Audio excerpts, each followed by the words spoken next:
warahmatullahi wabarakatuh. Perkenalkan, nama saya Nabila Karim Aska dengan NIM 1910 60500007. Di sini saya akan mempresentasikan aplikasi yang sudah saya review sebelumnya sebagai tugas dari mata kuliah Bahasa Indonesia. Nah, di zaman modern ini, matematika masih dianggap sebagai momok tersendiri bagi para siswa maupun mahasiswa. Padahal, matematika sendiri adalah pelajaran yang sangat penting bagi kehidupan sehari-hari. Sehingga matematika ini dimasukkan ke dalam setiap kurikulum jenjang pendidikan seperti SD, SMP, SMA, maupun kuliah. Pasti pelajaran apapun akan ada matematikanya, walaupun hanya sedikit, karena tadi itu matematika sangat penting bagi kehidupan sehari-hari. Tapi masih banyak para siswa yang menjadikan mata pelajaran yang tidak disukai karena matematika yang dikenal sulit dan tidak semua siswa memiliki kemampuan yang cepat mengerti, cepat memahami dalam kemampuan berhitung atau kemampuan kognitifnya. Nah, dengan ini berkembangnya teknologi pada zaman sekarang ini, maka pengembang aplikasi asal Kroasia Microbing berinovasi untuk menciptakan teknologi yang dapat memudahkan para siswa maupun mahasiswa untuk lebih mudah dalam memahami pelajaran matematika ini, karena mereka menyadari pelajaran matematika ini sangat penting dalam kehidupan sehari-hari. Bahkan matematika pada jenjang sekolah menengah SD, SMP, maupun SMA masuk dalam pelajaran yang diujikan ketika ujian kelulusan atau biasa disebut ujian nasional itu pasti terdapat matematikanya. Nah, aplikasi ini sendiri dikembangkan oleh Microbing, pengembang teknologi asal Kroasia, pada tahun 2011. Aplikasi ini bisa diunduh melalui Play Store bagi pengguna Android, dan bagi pengguna iPhone bisa mengunduhnya melalui App Store, dan pada pengguna Windows bisa mengunduhnya melalui App Store. Nah, selanjutnya fitur otomat. Sebenarnya ada banyak fitur otomat yang disediakan, tapi saya di sini akan mengulasnya membaginya dalam 4 bagian. Nah, yang pertama kamera pemindainya, dan yang kedua langkah penyelesaian soal, yang ketiga alternatif penyelesaian soal, dan yang keempat kalkulator. Nah, kita langsung masuk yang pertama. Yang pertama, fitur yang akan saya ulas yaitu kamera pemindai. Aplikasi Photomath mengandalkan kamera pemindai untuk menyelesaikan soal matematika secara cepat. Jadi sesuai namanya, Photomath menyelesaikan soal matematika dengan memindainya menggunakan kamera atau menggunakan foto. Nah, tentu hal ini sangat memudahkan bagi kita. Jadi kita tidak perlu repot-repot untuk menuliskan lagi soalnya secara manual di aplikasinya, tapi kita hanya perlu memindai. Kita hanya perlu memindai soalnya, dan secara real time, secara instan, beberapa detik setelah soal berhasil dipindai, maka jawaban akan muncul beserta langkah-langkahnya.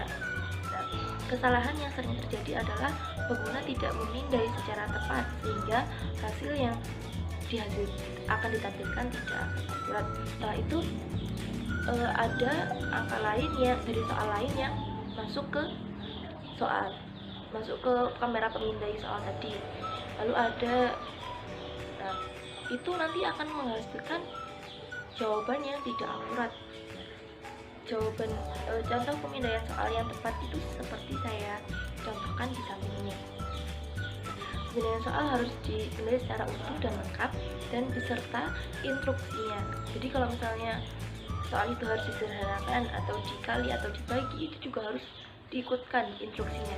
Jika tidak, nanti Photomath akan menampilkan jawaban dalam bermacam-macam bentuk. Maksudnya jika dibagi bagaimana, jika dikali bagaimana, dan itu tentu saja tidak sesuai dengan apa yang kita inginkan. Kita malah bingung jawaban yang benar yang mana.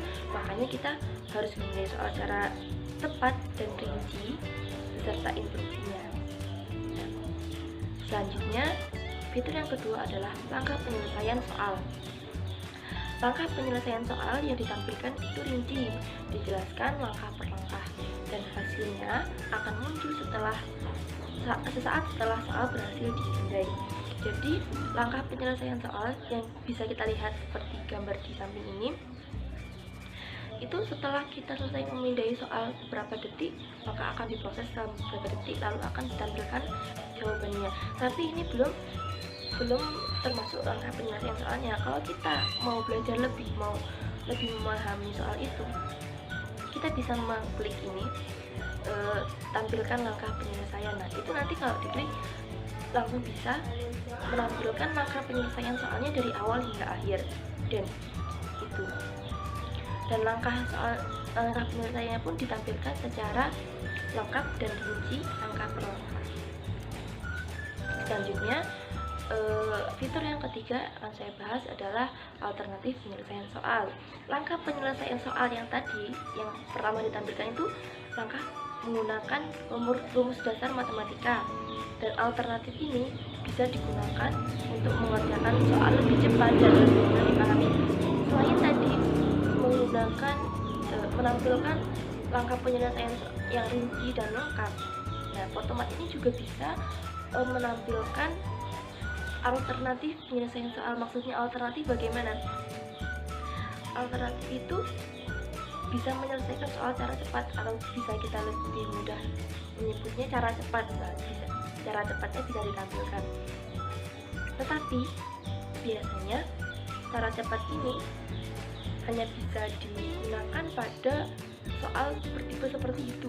Jika tipe soalnya lain, itu cara alternatif itu udah tidak bisa digunakan lagi. Nanti cara alternatifnya itu nanti akan berbeda lagi.